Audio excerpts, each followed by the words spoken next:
Վիշապը ինքը միֆական կենդանի է եւ տարբեր երկրների մշակույթում այն առկա է,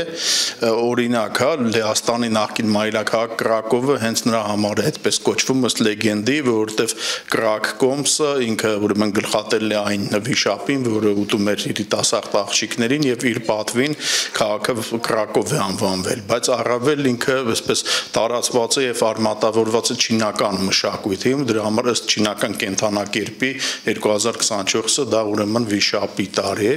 ասեմ որ վիշապը որպես միֆական կենդանի, վիշապը ինքը տարբերվում է մնացած կենդանիներից իր ճկունությամբ, իր խելացիությամբ, չնայած իր մեծ չափսերի, այնուամենայնիվ ինքը շատ այսպես շարժուն է, ինքը միշտ ունի ընտրության հնարավորություն, ինքը միշտ փոխում է իր գործունեության մակարդակները,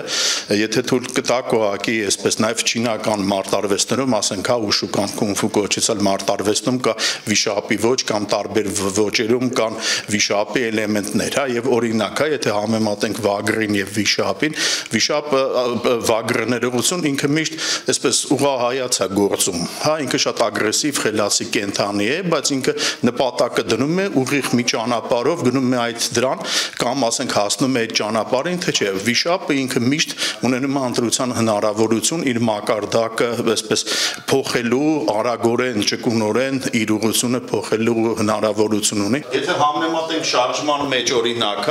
վագրի պահվածքը կամ վագրի այսպես ուղղությունը տրայեկտորիան եւ վիշապի ուղղակի տարբերությունը փորձեմ ցույց տամ, սա ասենք վագրի հարվածն է, հա, վագրը ինչ որ նպատակ է դնում հարվածել գլխին, հարվածում է գլխին, ինքը չի կամ հասնում է հաջողության կամ ոչ։ Սա ասենք վիշապն է, հա, վիշապը ինքը միշտ ունի ընտրության հնարավորություն, ինքը աշխատում է զուգահեռաբար տարբեր մակարդակներով։ Ստեղ բլոկը դրվեց, փորին ինքը հարվածը հասցնում է։